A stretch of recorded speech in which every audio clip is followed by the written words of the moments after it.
Je dirais que ce qui s'est passé au Rwanda, c'est la Shoah africaine. C'est-à-dire que les Tutsis ont vécu ce que les Juifs, toute proportion gardée, ont vécu sous le nazisme. La haine de l'autre, attisée par une église rwandaise qui avait choisi son camp. Les Interahamwe, quand ils allaient au massacre, ils tenaient des machettes d'une main et des chapelets de l'autre. Ils chantaient des chansons religieuses. On tuait au nom de Dieu. Et des hommes de Dieu ont aussi participé au génocide. Les missionnaires ou les responsables de l'Église n'ont pas tous été des anges, c'est clair. La passion jouait alors. Et il est possible que des faits comme ça aient existé.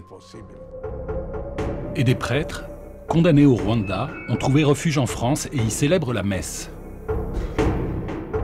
L'Église s'est constituée à sa façon en réseau pour protéger des gens qu'elle n'aurait pas dû protéger, mais qu'elle aurait dû plutôt livrer à la justice.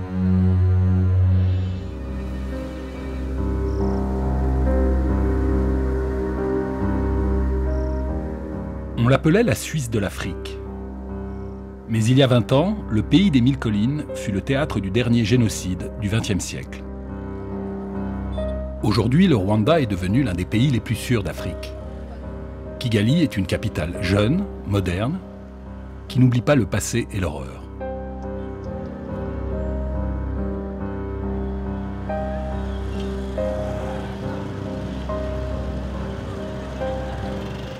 Au quartier général de la police, interdit de filmer l'extérieur des bâtiments. Le lieu est sensible. C'est la première fois qu'une caméra entre ici. Dans ces cartons sont conservées les preuves contre les bourreaux de 800 000 victimes.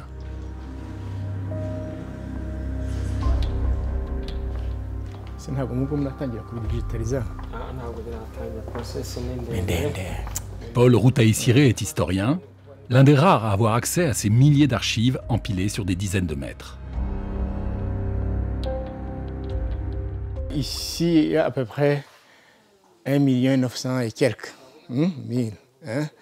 Donc, ce sont les cas. Les cas, ça peut être des personnes qui ont tué, ou bien qui ont volé, ou bien qui ont eu l'intention de tuer, mais qui n'ont pas tué.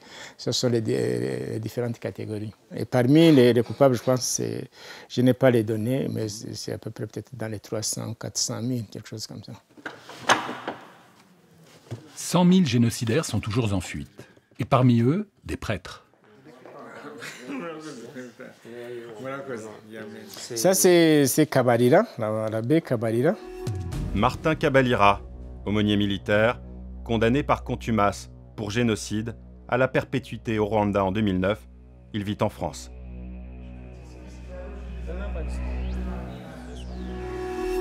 Le père Gabriel Mindron, un Français, condamné par contumace pour génocide à la perpétuité au Rwanda en 2010, il vit en France. Le père Venceslas Munyeshaka, condamné par contumace pour génocide à la perpétuité par la justice rwandaise en 2006, il vit en France. Le tribunal pénal international d'Arusha a instruit un dossier contre lui transmis à la justice française. Depuis, il est mis en examen et sous contrôle judiciaire.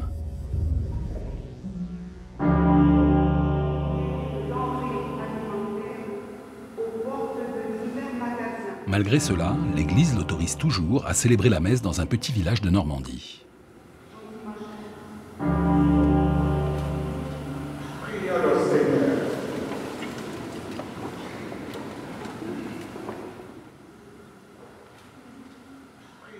C'est bien lui.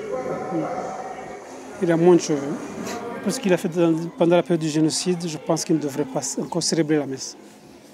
Il devrait plutôt demander pardon au peuple rwandais, devrait demander pardon à son Dieu.